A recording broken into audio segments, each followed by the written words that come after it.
Leslie, if you had to describe this story in one word, what would you pick?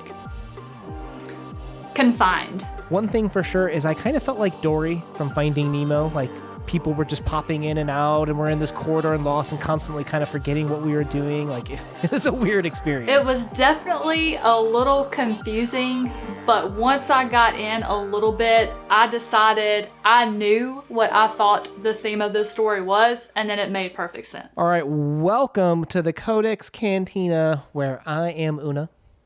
And I am Leslie.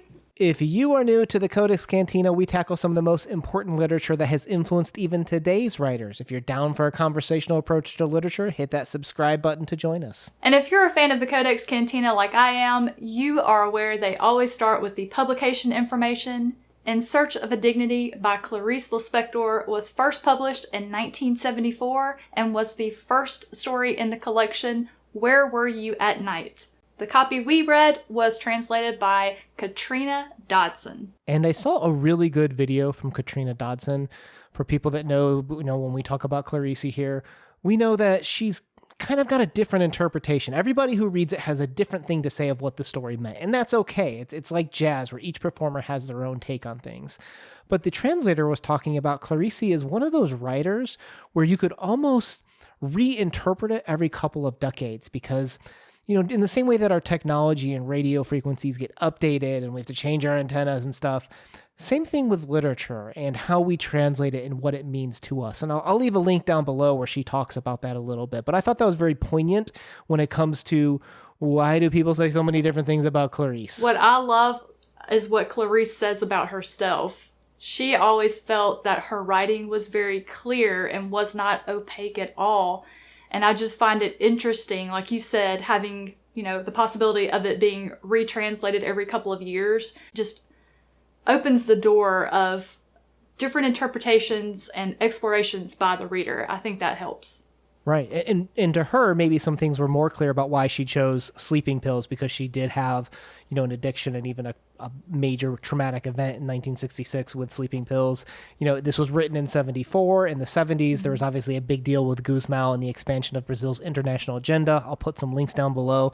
Depending on where you are, those things obviously are going to resonate with you differently. Now, for us, what I want to kind of talk about today are some themes that seem a little bit more universal, which is kind of like those feelings of progress and searching, and even maybe some fame and sexuality in the story in terms of how I'm going to maybe provide some value to it. And I had a completely different take on what I thought the theme was. My take on it when I was reading it was this was a woman who was either suffering the early onset of dementia or perhaps Alzheimer's. I think I had some similar things. I wouldn't say I didn't go too far down that rabbit hole because I just don't know as much about it. So I'm looking forward to hearing your thoughts.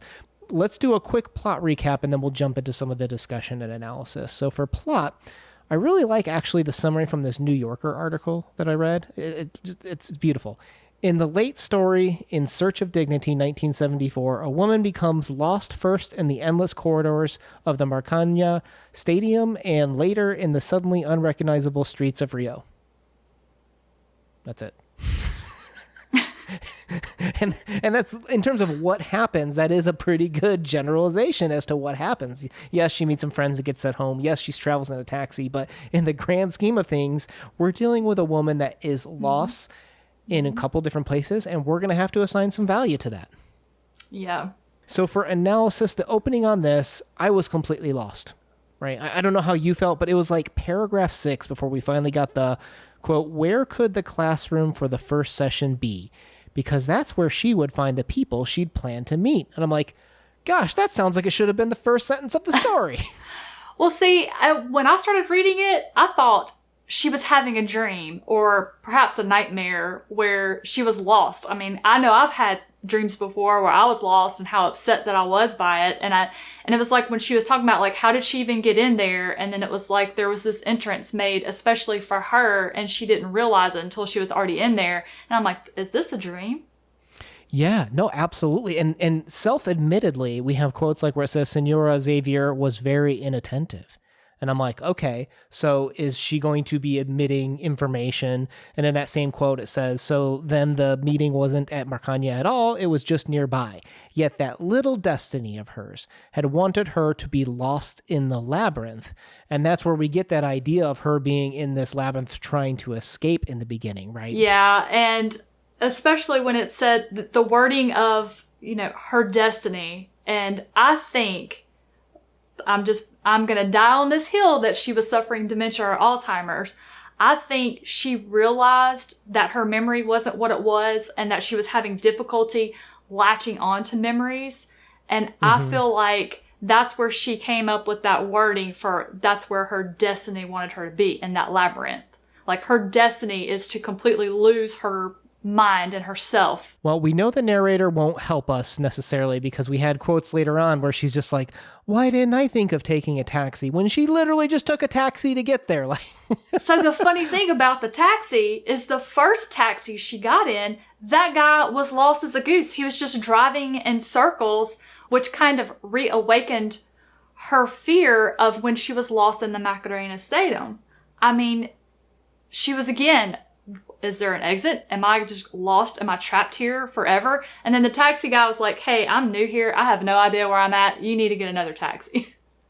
Well, and you'll notice, what gender were all of these people that she was asking directions from? Men. So you'll notice in the stadium, she was following men. In the taxi, she was following men. And Clarice is very well known for having written a lot of oppressive feminist type literature where the woman is being oppressed, but it's not like she's fighting back, reaching for equality. It's kind of like this silent and a violent but silent admission into being in their world and trying to live by their rules, but not necessarily being happy with it. And that there's even a little bit of hint of that is, in Clarice's DNA's writing. And also another thing to notice, she kept referring to what was happening to her as that. Like the meatloaf. Right. And I firmly believe that she was suffering from a disease and she knew it. Maybe she didn't know what it was exactly. She just knew something was going on. And the reason why I say that is when I worked at a credit union, I worked there for a very long time, and the very first customer I ever learned their name was a lady named Mrs. Edwards. Mrs. Edwards was a retired nurse. She actually cared for patients with dementia and Alzheimer, and her husband had died years before. But the reason why she's the first person I learned their name is she walked in one day, all of my coworkers disappeared and left me stranded, so I had to wait on her. And it turns out nobody ever bothered to get to know her. She seemed like she was very mean. You could not touch her. Now, she could touch you, but you didn't touch her. And nobody ever treated her with any kindness. And I'm just a people person, and I was determined to get to know her. And we developed a very close relationship, and as fate would have it, she got dementia, and she knew it. She self-diagnosed, and she started treating herself with all of these memory exercises.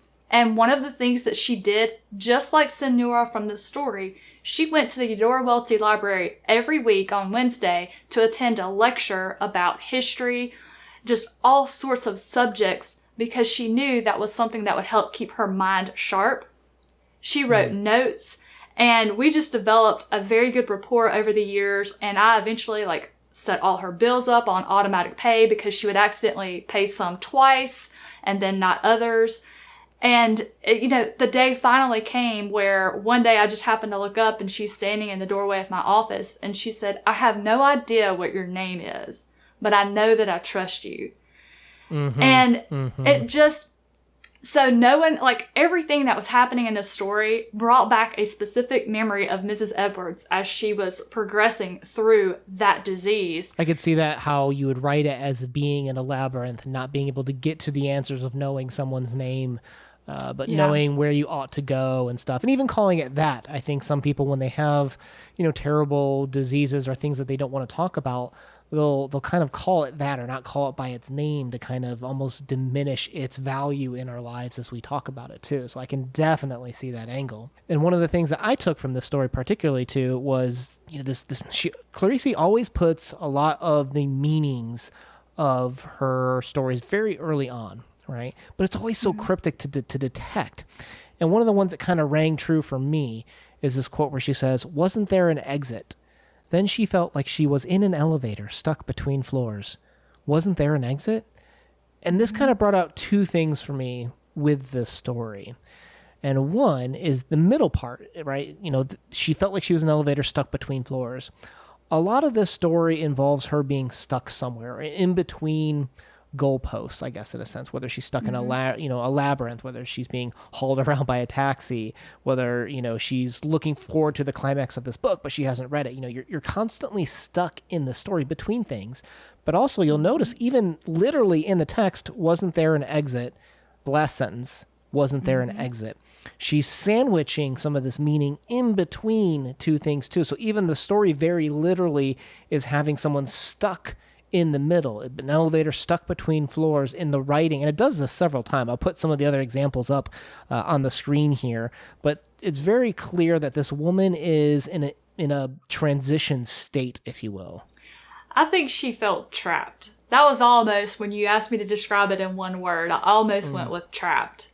Because I felt like she was trapped in her own mind. She was just at the mercy of when it would kick in. Like, she couldn't remember why she was in the stadium in the first place, and then it kicked in. That lecture. It's not in the stadium, it's by the stadium. And she was just kind of at the mercy of when her mind could latch on to the correct memory of where she needed to be. I could see that. And also the idea of fatalism and determinism, the idea that you can't get out of that state as well, you're trapped. I think that kind of ties in, all of this ties into, eventually you'll notice she has a lot of references to a particular plant and season in the story. Did you notice that? I did.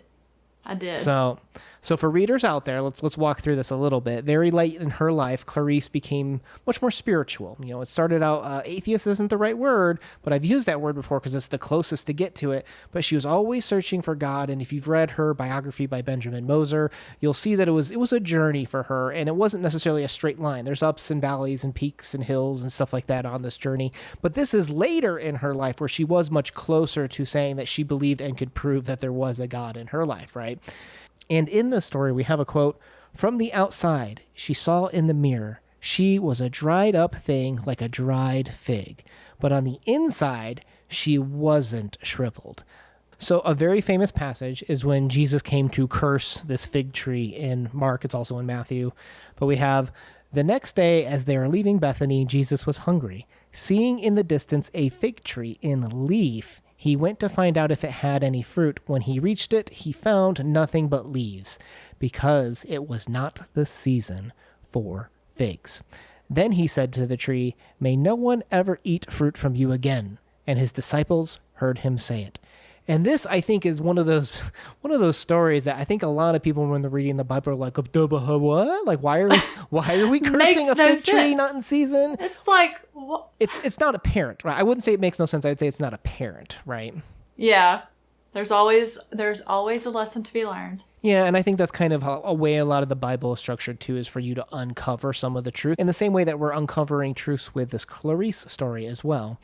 The general concept from a biblical standpoint is that you should be producing fruit for the kingdom of heaven. You should be practicing faith. You should be practicing good Christian ideals, etc., etc. And if you're not doing that, you're a fig tree that's out of season, not producing, should be done away with, so that we can bring in, fig trees that would produce. And I know it's interpreted a lot of different ways, but let's just start with that one for this conversation, okay? Prune the dead tree. Well, no, it was more like prune the dead branches or the dead leaves. Yeah, making way for fruitful activity to take its place, growth. Right? Yep. So people should be finding their spirituality. And we have quotes in this story where they say, "There she was, trapped in desire, out of season, like the summer day in midwinter. Trapped in the tangle of the passages of Marcania, trapped in the fatal secret of old women.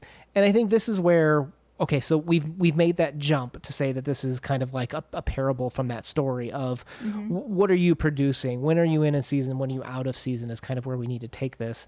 And I couldn't help but kind of maybe tie this a little bit with all these references to fate and fatalism and how the men are the one that she's getting these directions from or trapped in a labyrinth, that I couldn't help but maybe tie maybe some of this fruitfulness and the concept of men and being led down a labyrinth together. What was your takeaway with these? I don't know if we ever discussed her age, but she is 70 years old. I think as she has realized that whether it be her inattentiveness or that she maybe is suffering the onset of dementia, she realizes her life has progressed. It's definitely closer to the end, and she's perhaps looking back on her life and feeling that she's got nothing to show for it, even though and just no control over time and the passage of time and what it's doing to her body. She doesn't feel that she is, on the inside, she feels that she's still young, but on the outside, the appearance, she doesn't. She looks old, dried up. And we have the quote, "And everything out of season, fruit out of season? Why hadn't other old women warned her that this could happen up till the end? In old men, she'd certainly witnessed leering glances, but not in old women. Out of season." So again, she's taking the out of season sandwich and crushing in between it. You know, as she's approaching the end of her life, we've had this dementia or Alzheimer's concepts potentially come in. Again, I'm not classifying anyone, but this is, literature, 2D characters that we're trying to extract value out of, right? That those could be those reminders, to your point, as she's getting older, that she's no longer producing fruit. She's no longer creating the fruit for this world. I don't think necessarily from a biblical standpoint, but she's thinking it from like a figurative standpoint of what is my value now to this world, I think is kind of one of the things that she's questioning. And I think that comes down to her maybe even questioning a little bit of what is her value or output of fruitfulness to humanity? I think part of what she felt during this story, where she kept making the references of there not being an exit, she felt stuck. Maybe with the conflicting emotions of the whole out of season and the difference between old men and old women that she didn't know about. I think she felt stuck, maybe not sure how to proceed. Like also you're mentioning trapped between the elevator floors, the transitioning. And I think, just looking back on her life, there was a part mentioned where she finally did make it to her apartment and she passed by the maid and just kind of dismissed her. So she sounds like a woman with money. Her husband was traveling, so she's there alone. And I think maybe she just kind of finally drew attention to the fact of, I'm always alone. There's no one around her ever in this story except for strangers. You're right. She never really connects with them either. It's not like she's truly connecting with these taxi drivers or this man that was bothered to help her out of the stadium or her friends that are like, "Do you need me to call you a taxi to get you out of here?" We see that she's constantly never able to make those connections to that point. And it leads up to this last line of the story. This was when Senora Jorge B. Xavier abruptly doubled over the sink as if about to vomit up her guts and interrupted her life with an earth-shattering silence. "There must be an exit." I totally imagined that like in a Mortal Kombat way when I read that. Well, I think it speaks to what you're talking about too, where maybe she is looking for that escape or that finality of just like, look, this is no longer me in my era of being in season. It's time for me to find my exit. What that exit is, I don't know, but it could be rather fatal, being drawn or escaping. I don't think it's necessarily escaping man's, the whole masculinity, femininity thing is there, but I don't know if that's the main point behind this woman's drive. Yeah. If that makes sense. After talking it through with you, I'm almost feeling like the theme is regret, because she came across as she had always been really independent and self-reliant, because she was mentioning when she was at home in her apartment that with willpower, you can accomplish anything. And I wonder if that was just her mantra throughout her life. With willpower, I can do this. Because it's just like Mrs. Edwards. When she knew she was entering the early stages of dementia, she was determined to treat herself, which was not good down the road. And so I wonder if Senora felt the same way. She knew something was wrong, maybe not exactly what, but she felt with willpower, I can beat this. I can accomplish anything, and I can keep going forward. I don't need help. And so now I'm just kind of wondering if I'm changing my mind. Maybe the theme was a little bit about regret. I think we do have a little bit of regret of what happened during the fruitful season. Because to me, I think she regrets, I mean, when you don't have, I mean, in literature, it means something when you don't have friends. Like in real life, you could not have friends because of circumstances and stuff like that. But in literature, usually authors will make people who don't have friends mean something. And I think she's questioning the validity of her own humanity in a sense here when, you know, the men are just telling her what to do and she's unable to escape this labyrinth, what we call life. That's what I love about Clarice Lispector. She, as like, I know you've read a lot of her work. I know you've read a lot more than me, but the main character in her stories are usually housewives. Normal, ordinary, approachable people. But what she does is what I call the Batman effect. Where she, you know, Bruce Wayne was not a he did not have any superpowers. He just had a lot of money for nice toys. And so Clarice makes her housewives with the Batman effect. She always has them, these stories, while they have maybe sometimes what you would think a simple theme to it, she just makes them so intense. I mean, when I was reading this story, every time the Senora was lost and she just got that fear of, I'm not going to get out of here. I'm never going to find my way out. I'm just going to give up. Like, that just kind of got my blood pumping, like got my, like, oh my gosh, what's going to happen? And that's what I love about Clarice Lispector. She just takes these simple people and just wraps them in a just amazing story that makes you think. And while I will read it, and sometimes I have an immediate reaction, like, this is what I think. But as I think about it, I will a lot of times change my mind. And even though I read this one a couple of weeks ago, I never changed my mind what I thought this was about until we talked it out just now. And that's what I love about her. And I think that's what just makes her timeless. Absolutely. And I think, you know, to Katrina Dodson's idea of having to update it every so often, I think hopefully these conversations can help other people out there to maybe see things differently or experience things or extract things out that they hadn't entered into their experience sphere, I guess, in a sense, when reading it. So if you're down for Clarice Lispector talks like this, you know, we're going to have a playlist down below where we've had plenty of talks about Clarice, and we ain't stopping anytime soon because we love her here on this channel. Let's move into our wrap up and ratings. Leslie, what are you going to give this one? Oh, so I really enjoyed it. This is my favorite short story I've read by her this month. I'm going to give her 8.5 for sure. Okay. I think this is a very fun story. I enjoy the biblical tie-in for me. That gave me a little bit of value. I would say maybe like a 7.5 for me. I don't think this is my favorite Clarice story, but definitely enjoyed it. And that number is really meaningless, I think, to you. If your Clarice's every story is a 10 for you, it's a 10, right? It's just for followers of this channel, it'll make more sense what that means. So guys, if you enjoyed today's talk, head over to Leslie's channel, The Nerdy Narrative, subscribe to her, watch her videos, comment, like, subscribe. She's an awesome person and really enjoys great works of literature and books out there. Guys, we push videos out every Monday and Thursday. Make sure you hit that subscribe button to join us on the journey. Una out. See ya!